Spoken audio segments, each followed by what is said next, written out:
Looks like we've got it going. Ka pai.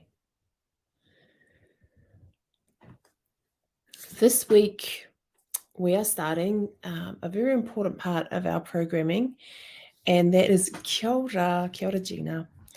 That is regular open sessions that is built into the Reset Your Money Thermostat program. And for the first part, for the first couple of weeks, I'm going to do them as open sessions either here on Facebook or in the events on Facebook. They're going to have 3 themes. And at the moment, I've just given those themes very explicit labels so that they're kind of really obvious to understand until we're used to the experience, and then we can find another name for it. But the 3 things I'm going to focus on in our virtual space is grief, loss, and creativity. And so I'd just love to say, first of all, thank you to those of you who are joining via Facebook and those of you who are joining via YouTube, like Gina is today. So grief, hope, and creativity are spaces that I want to open up via video, and there is no structure as such, like you don't have to book in, but you are able to listen passively, engage if you're interested,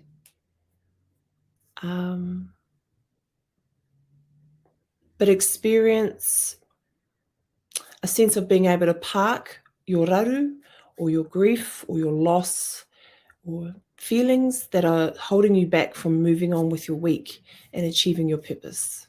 So that's our grief center.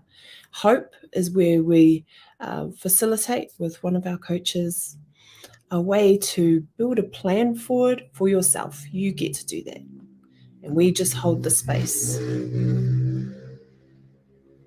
And creativity is something, it's a strategy that I thought, well, I should share it. If I should share it with all the people that follow me, because one of the main ways I've been able to deal with loss and grief and stop it from getting in the way of what I achieve in life in terms of money and homes and feeling successful and feeling abundant has been creativity and indulging in making or creating or fixing and moving it through the body, moving stuck feelings through the body by being creative. And for anybody who thinks that these 3 things don't have a place in talking about money and talking about finances and talking about home ownership, you're probably in the wrong space, following the wrong person, because our problems of loss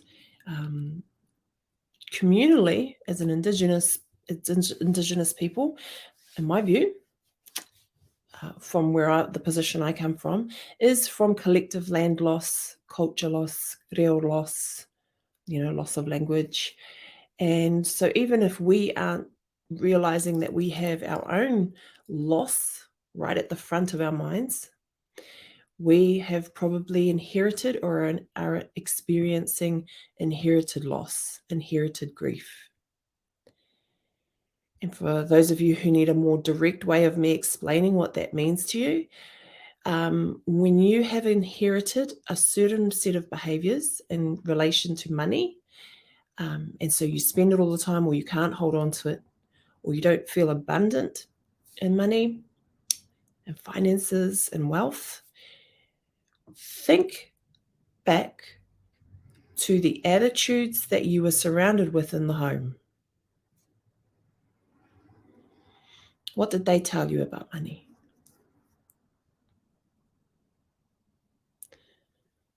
What were the experiences you had in the home in regards to wealth? What does wealth look like for you based on what you saw or heard in the home as you grew up?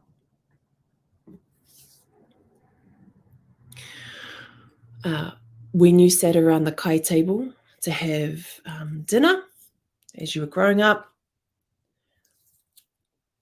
what conversations happened at that kai table when in your family? Even though it was normal, now you have a chance to link back into those conversations and think and recall what were the attitudes in the corridor around wealth, money, and around finances, around saving, around home ownership and owning property. Only if you feel safe, to do so and you're feeling strong, just link yourself back into those thoughts, to those experiences, and see if, connect to whether any of your behaviors that you have now, do they reflect any of those belief systems that you grew up around?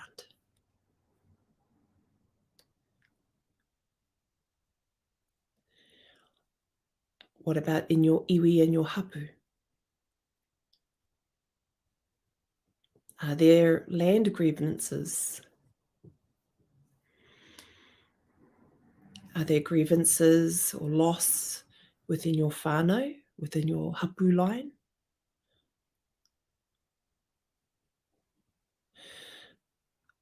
This is loss. These can be inherited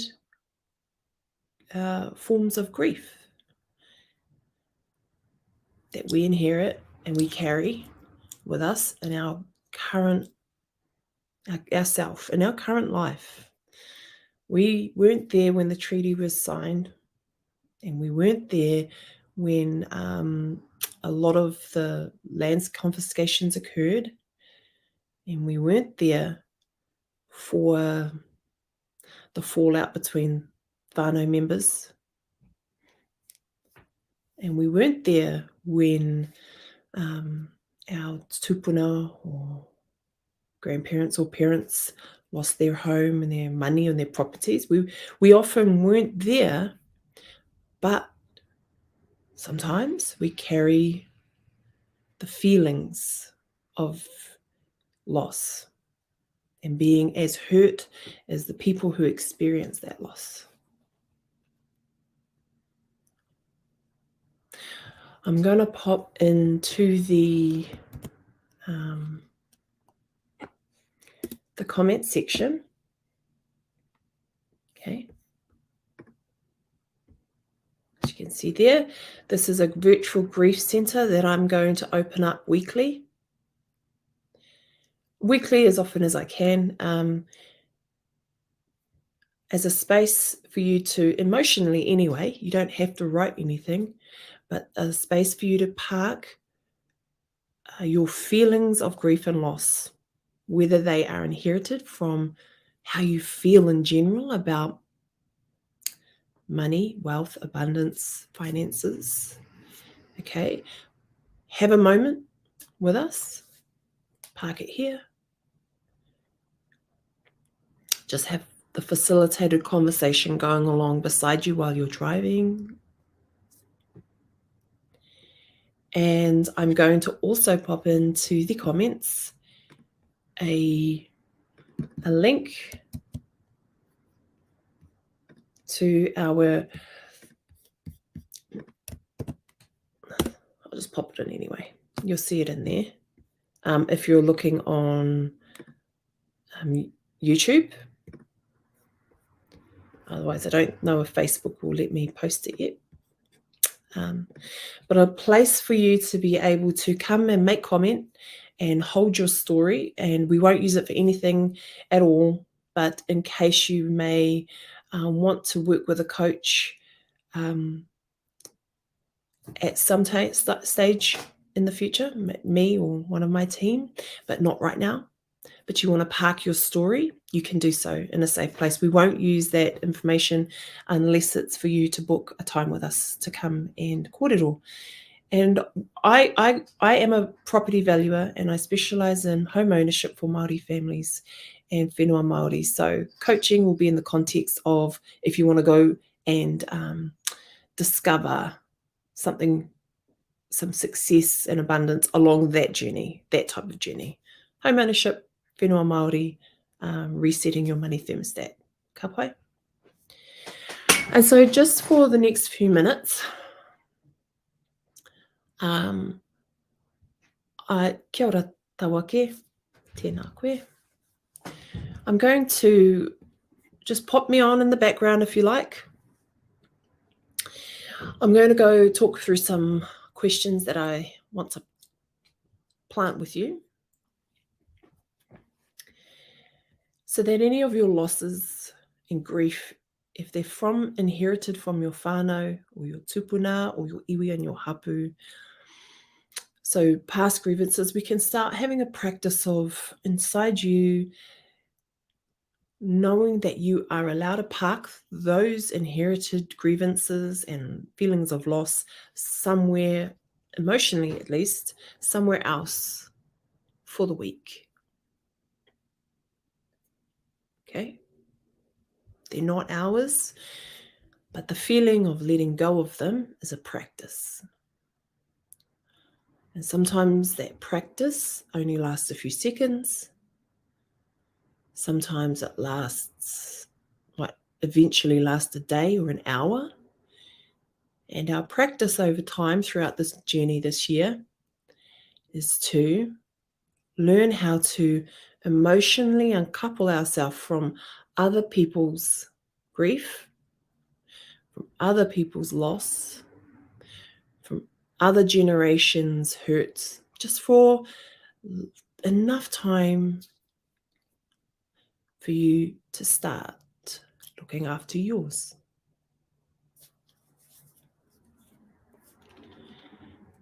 And that is, trust me, the biggest part of dealing with your money and your feeling of wealth and finances,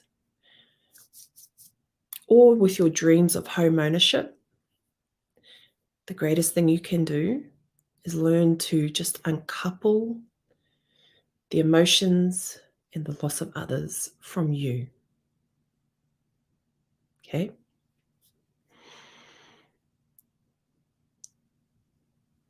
And then we can just start parking it here in this moment each week at the beginning of the week. And then you can get on with the week or the day or the hour. And within a space of letting go of others and letting go of other raru that you can't address right now in your life or in your moment, you have just that little bit extra energy for you and a little bit more time to focus on the obstacles that you have that is keeping you disconnected from your goal: money, finances, abundance, home ownership, or moving on to your whenua. Okay?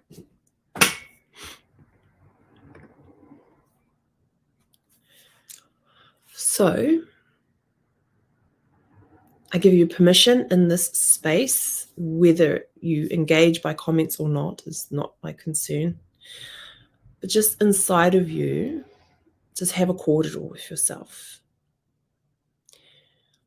What is it that you want to focus on today in the next few minutes together?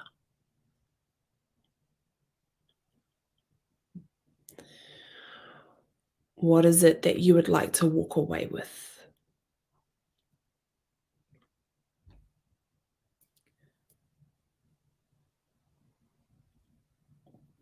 What does success look like for you? And perhaps it could be as simple as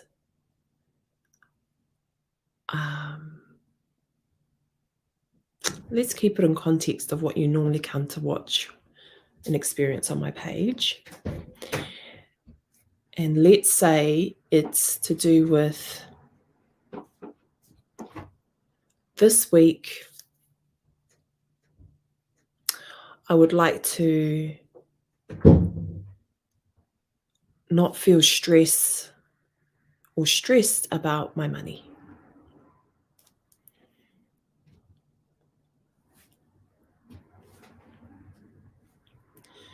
Success would look like not feeling stressed about money. Success could look like having more money. So whatever it is, just practice saying inside yourself or out loud what success looks like.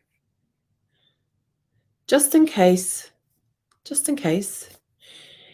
you might be someone who is perpetually worried, and there might not be anything to worry about, and you might be living the life of your dreams right now, but you could be a bit stuck somewhere. And so saying out loud, knowing what success looks like for you, is the first way to be successful and to feel abundant and to thrive. Okay? So I'd just like you to talk to yourself about that, identify what you'd like to work on this week or today or this moment, and then what success looks like.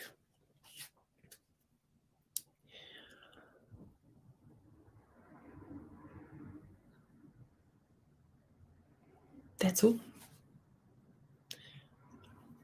Well, you know where you're going, all right? So now the part is this time and place that I'm setting aside each week, just another couple of minutes, is to hold with what is holding you back. Say those things out loud. Be specific for yourself. What is holding you back?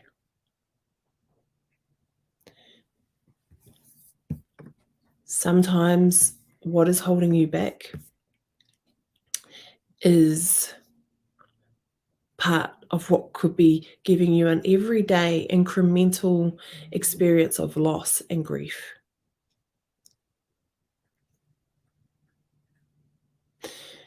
I say this because when you aren't honoring yourself daily, and then it turns into weekly, and then it turns into a monthly, and then it turns into a lifetime of not honoring yourself. Even if you are saying, I'm okay, that just stays inside of your body as resentment. It could look like resentment. It can look like grief and sadness, because the one person who can always look after themselves is yourself, and you're not doing that. You're allowing an obstacle to stay right there. Perhaps that's just trying to get you into the practice of thinking and provoking yourself about, why are these challenges that are stopping you from getting to your success, why are they still there? And if they keep being there, sometimes they can only remain there if we aren't honoring our own safety, our own goals, and our own success. and our right as people to survive and thrive. And so, if in this moment, in this short session together, you are able to say something out loud to yourself and admit something to yourself, then you may feel great, you may feel triumphant. You may also experience some grief. And this moment is just your moment set aside each week for someone outside of you to have a conversation with you, that it's okay to experience that loss, resentment to yourself, resentment to others, sadness, grief, the experience of loss. Or what is it to you? Naming it and defining it for you. Okay. So this moment, as we come to the end, it's just to say, park it, park your grief in this moment. You can come back to it. You can come back to it later. There's so many other days to come back to it. But right now, this is Monday, and you've got some goals to achieve. You've got some success to have. Okay. And just give yourself the gift of having a little bit more energy to put towards that, focus on that goal and that success. Take out the grief, park it here in this moment, or whenever you're watching this video, park it here, leave it here. You can come back and get it later. I'll come back next Monday as well, and you can come back and get your grief and your sadness and your loss from this moment. But leave it here with the virtual me in this virtual grief center. And I'll set these up so that we have them publicly for now, but eventually privately with our enrolled participants. Leave your grief here. Unpack it when you're strong and ready. But refocus the energy and the space you've been giving to that grief, whether it's inherited or whether it's yours in this current lifetime. Repackage that energy and that focus and put it towards that commitment you made to yourself just a few minutes ago about what success looks like for you. Okay. At another stage, we'll talk about being realistic and incremental improvement, which is very key.